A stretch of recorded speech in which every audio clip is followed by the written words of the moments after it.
Hi friends, welcome to my channel Simple and Tasty Vantalu.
ఈ పసుపు అల్లం ఎల్లిగడ్డ పేస్ట్ అన్ని బాగా కలిసేలా ఇలా ఫ్రై చేసుకుంటే ఆవిరితో చేదు అనేది బయటికి వెళ్ళిపోతుందండి. అందుకోసం దీంట్లో మూత పెట్టుకోకూడదు. ఇలా మధ్య మధ్యలో కలుపుకుంటూ అంటే అడుగున మాడకుండా మనం బ్రౌన్ కలర్ వచ్చేంత వరకు వేయించుకోవాలండి. ఇందులో మనం ముందుగా తీసి పెట్టుకున్న వెల్లుల్లిని ఎండుమిర్చి కూడా యాడ్ చేసి దంచి పెట్టుకోవాలండి. మీ దగ్గర ఒకవేళ ఎండుమిర్చి లేకపోతే కారాన్ని కూడా యాడ్ చేసుకొని దంచి పేస్ట్ లాగా చేసి పెట్టుకోవాలి. కాకరకాయ మనకి ఇప్పుడు వేగిపోయిందండి, బ్రౌన్ కలర్లోకి వచ్చేసింది. ఈ కాకరకాయ చేసుకోవడానికి టైం పడుతుందండి.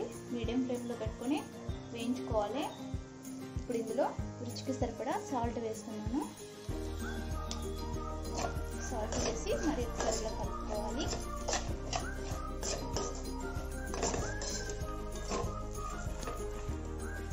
ఇప్పుడు ఇందులోనే ముందుగా రెడీ చేసి పెట్టుకున్న వెల్లుల్లి ఎండుమిర్చిని దంచి పేస్ట్ చేసుకున్నాం కదండి, అది కూడా ఇందులో యాడ్ చేస్తున్నాను.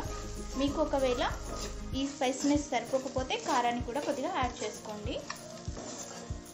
ఇలా మొత్తం అంతా బాగా కలుపుకొని ఒక 2 మినిట్స్ ఇలాగే వదిలేసేయాలండి. ఇప్పుడు ఇందులోనే ఒక 2 స్పూన్స్ కొబ్బరి పొడిని యాడ్ చేస్తున్నాను.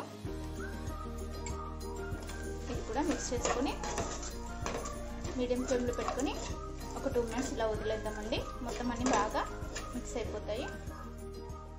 ఇందులోనే 1 స్పూన్ షుగర్ని కూడా యాడ్ చేస్తున్నానండి. టేస్ట్ అనేది బాగుంటుంది.